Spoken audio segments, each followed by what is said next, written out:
there.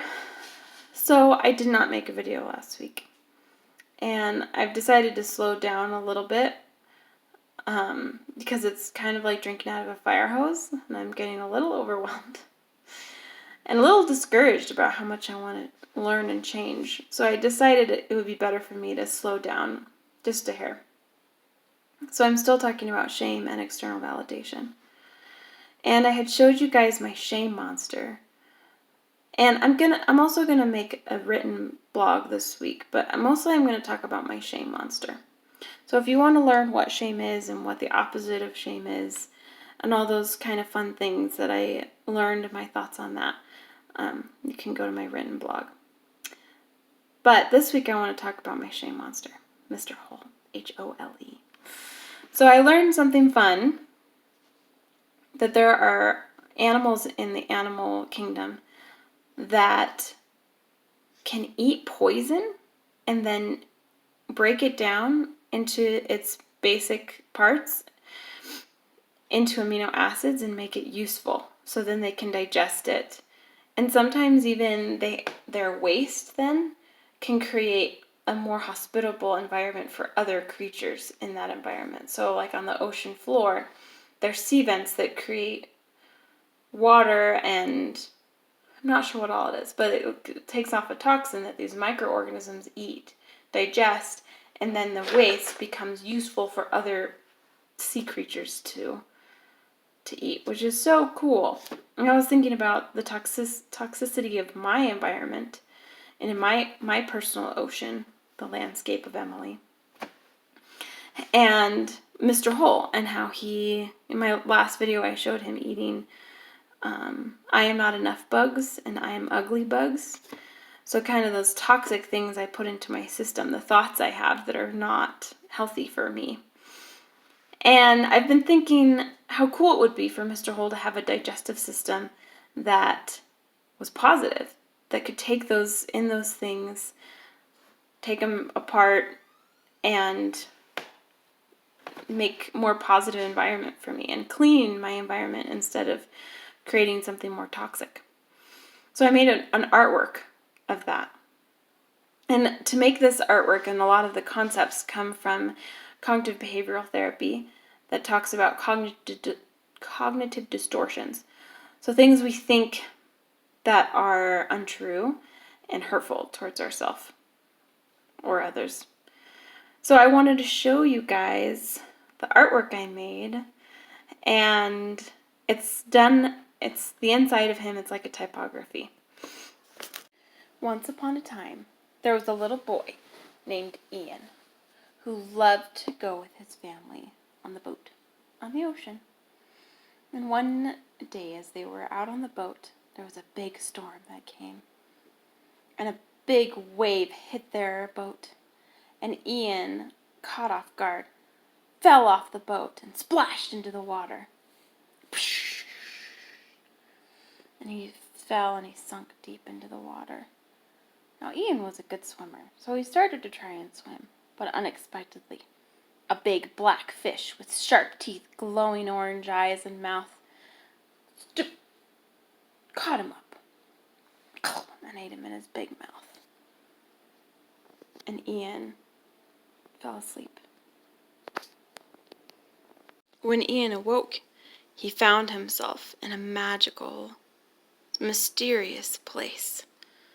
The sun was hot above his head, and he was in a hot, waste desert. In the distance, he saw a palace that looked so perfect, made all out of sand. He knew, as he looked around, that he would need water soon, and that was the only place that looked like it might have some. So he started to walk up and down the hills in the deep, dark, dry desert. And as he walked, he started to feel himself get more and more tired. He finally got to the front of the castle and walked in.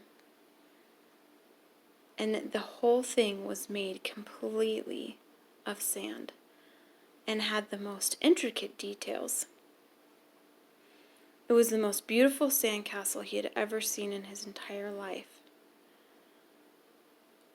However, he noticed that little trickles of sand would keep falling from its heights, and as he walked in, the ceiling seemed a little unstable. But he thought, where else will I go? What else will I do? I'm in the desert. So he walked in, and he was amazed by its beauty. Soon he saw a little puddle of water. It was kind of murky and gross, but he was desperate. He went up to it, and a little man appeared, white-faced and round, and told him, "You shouldn't drink that water." And Ian told him, "What else will I do? It's the only water I have." The little white face zoomed around. He didn't seem to walk, but he floated. And the white-faced man said, "If you drink it, you'll regret it." Ian looked around and thought, who is he? He doesn't know. And he lowered his hands down into the water, and he saw that it was slimy and gross. And he was about to drink when suddenly the water started to rise out from a hole underneath that he didn't see, filling the entire castle. And slowly it started to crumble the sand pillars, and Ian was afraid that the whole castle would fall on him. He went to stand up, but found that the floor beneath him had sucked him into the ground and become quicksand, and he was falling. And above his head, the sandcastle started to crumble and fall apart, and chunks of sand were falling on his head. He screamed, but as he screamed, his mouth filled with water and sand. But suddenly he felt himself being sucked down beneath the sand. And just when he thought that the end would come, he fell. And he found himself tumbling, splash, onto a swamp. The water he was sitting in the water, and it was about waist deep. He quickly stood and found it was easy to stand in the water, but he looked beneath him and there was slime and sludge.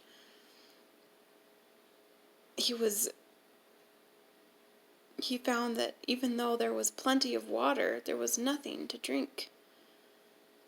It was a desert of a different kind.